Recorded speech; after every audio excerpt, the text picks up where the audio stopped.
We've talked about using tar files and other forms of backups to back up files to the local system or to separate media. But what you really need to do as a network administrator and as a Unix system administrator is begin to back up files and transfer them across the network to file servers or other servers that are there to back up your files from your box. Those things are easy to do, and you can use tar as well as simply sending files across the network, but you also need to learn how to do this with other tools as well. FTP and other file transfer tools can be used, but keep in mind that they're probably not very secure. In fact, they're unencrypted, so your backups run the risk of being intercepted by a malicious party. Secure Shell, which we'll talk about a little bit later on in the course, is a much better option to use. Secure Shell basically offers encrypted sessions to push files between two boxes over a network, and you can also use Secure Shell to perform remote administration across the network. Secure Shell has several tools built in, such as Secure FTP and Secure Copy. Either one of those is a much better way to transfer backup files to a network share over the secure connection. Now, two other tools that we'll talk about as well, briefly, are rsync and Unison.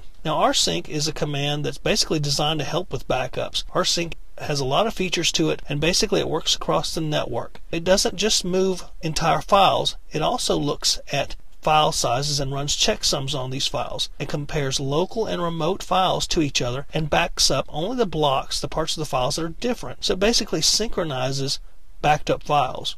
Another tool that we'll mention briefly is Unison. Now, where rsync works only with one machine, basically backing up one file from the machine or several files from one machine to a central network server and checking to see if they've been changed and backing up the changes, Unison can work with multiple machines. Let's say you have documents that are shared on multiple boxes and you need to be able to keep all copies of those documents in sync with each other. That's where Unison comes in. The good thing about Unison is even though it's basically a Unix tool, it can work across platforms. It can work with BSD, and if you have other boxes on the network such as Windows or Linux, it can work with those too as well. One good thing about Unison and rsync is they both can be used over secure shell connections for security. By themselves, they don't offer a lot of security, so you still run the risk of sending unencrypted data over the network where it could be intercepted by possibly malicious third parties. So you can use both of these tools in conjunction with Secure Shell. Now, we'll cover Secure Shell a little bit later on in the course when we talk about security, and we'll actually get to see Secure Copy and Secure FTP in action.